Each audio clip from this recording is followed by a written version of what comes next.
Okay, welcome back. It's quite cold in here, so that's the reason why I'm dressed all warm. I forgot to turn the heater on when I left yesterday, so pretty cold. So the song that we just heard came from Linda Lanier, Help Me Stand, Lord, and that came from the CD of Roses Will Bloom Again. That was her first CD she put out, and it's still one of my favorites. And so I don't know if I really have a favorite song, because I just love all of them. But I've got all the CDs and just love her music. So you can get that on lindalinier.org. And again, it's only $20, and she covers the shipping and the cost of the packaging and everything. And so out of that, so I mean, you're really getting a great deal. Okay, well, we're going to go into our prayer requests. And today, when I checked, according to yesterday, we had 4,476 deaths from the coronavirus, and today we're at 5,148. So just, being well over 5,000 deaths here in the United States is crazy. And I just want you to pray for God's will to continue to play out, but protect His people, okay? And so, it's been a serious thing that's happening here. And, I want you to continue to pray for our president, because everybody's blaming him. Not so much the Republicans, but there's a lot of haters out there. And that's so sad, because we all know that it's not one man's fault, okay? And they're doing everything they can to get the respirators and the ventilators to people that need them. And so let's just continue to pray and not be so negative and hateful, okay? I got a prayer request today via text by Chris Ziegler. He's a good friend of mine. He's also a minister within the PEC. And he's been sick a lot, and he's on disability anyways. And so he's already has medical issues going on, and now he's got respiratory issues and different things going on. And so I want to send a prayer out to him as well as to our president. Plead the blood of Jesus Christ over both of them in the name of Jesus right now. He's been, Chris has been really battling some things, and his wife left him, and that's super sad. He's just really been down, and I just want you all to say a prayer right now for him.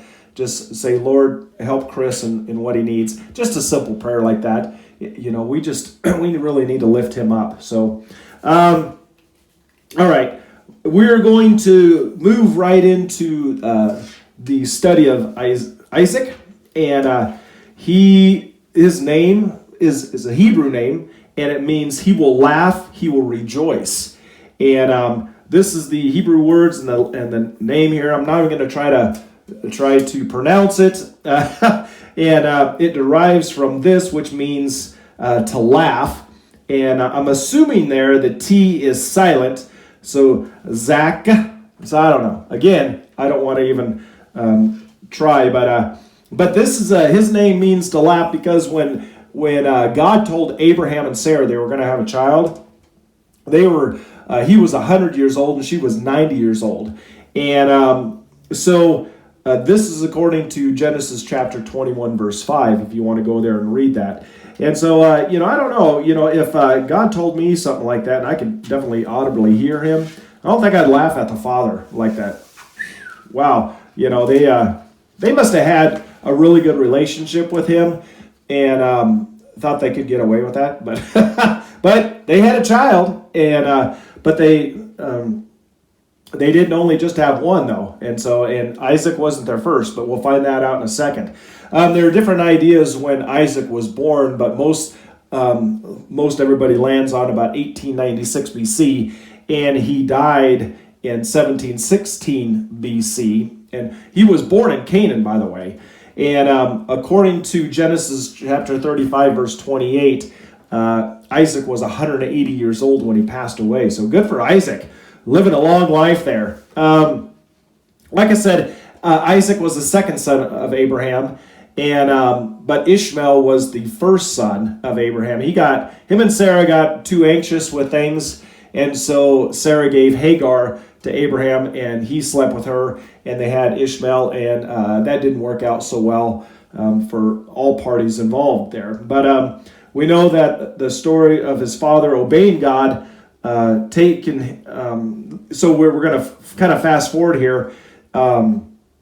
Everybody knows the story, for most people, if you've been in Sunday school, that when Isaac went up to Abraham obeyed God by taking Isaac up to the mountain to sacrifice him. Okay, it's really early. I'm just waking up here. Okay.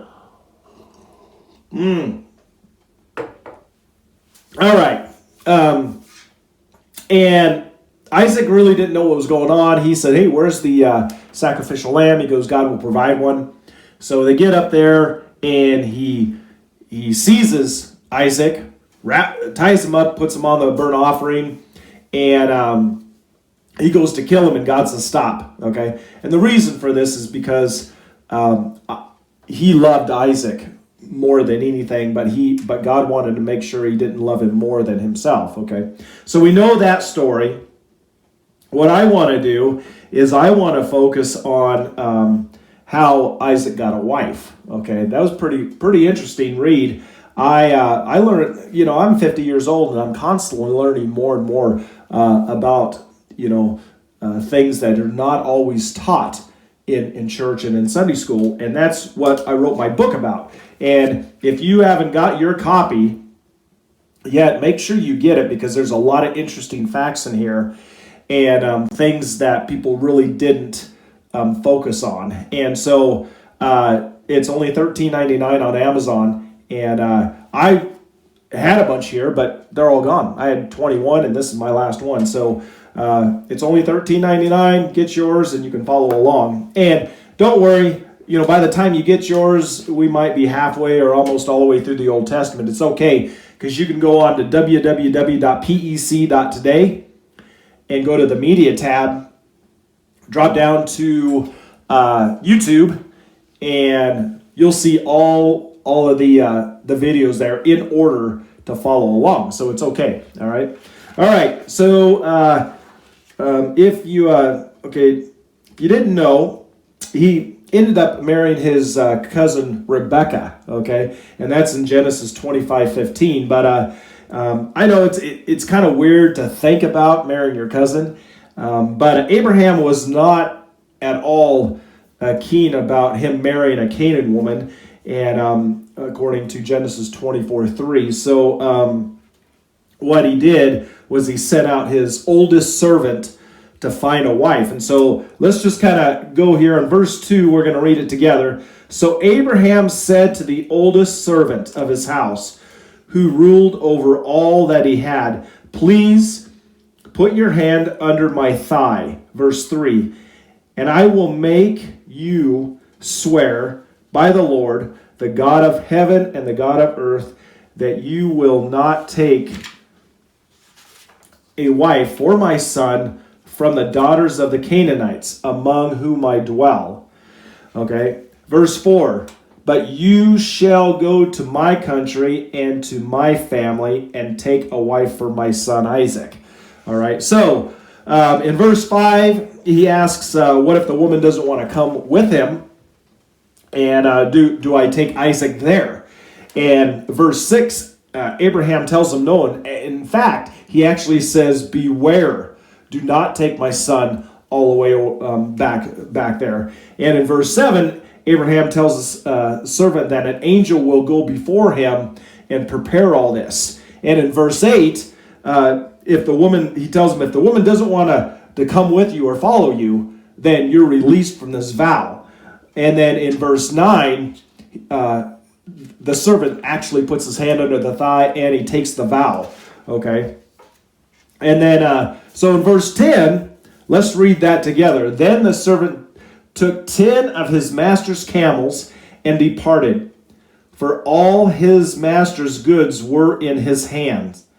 And he arose and went to Mesopotamia," I think that's how you pronounce it, "to the city of Nahor." Okay, so let's talk about why he took so many camels with him. This is something that is often overlooked as well. Okay, so here's a map of where his route went, and he took these camels all the way up there, and there was really no reason to take so many camels with him, other than for the safety of the wife when he brought her, the woman when he brought her back, and another thing is to show how much wealth that Abraham had. So he probably wanted to make sure that she knew that if she was coming all the way down there to a land she didn't know, that number one, he could take care of her, because women like to feel secure. They like to know that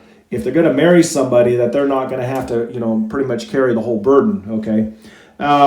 And as you can see, this was going to be a long journey. I mean, look at that, in that little red line that goes all the way up. When I Googled this, the distance of the route that he probably would have taken, it was like 468 miles. So think about that. In my head, he's got 10 camels, and if he's able to travel 20 miles in a day, that's pretty darn good. Okay, so that's like almost 4 weeks. Okay, so you got 20 miles, that's 20 miles a day, and 5 days, that's 100 miles. So he's traveling, say, 7 days. Okay, so 7 times, that's 140 miles in a week. So yeah, that's a little over a month to get there if he's making good time. Okay, and so and I'm just trying to do the math in my head there, and then to get back. Okay, and he had this whole conversation, but let's go to verse 11. He made the camels lay down by the water, and he waited there. So for about the same time, the women would come out, and this was in the evening time. Okay, so the women would come out and draw water during the evening time.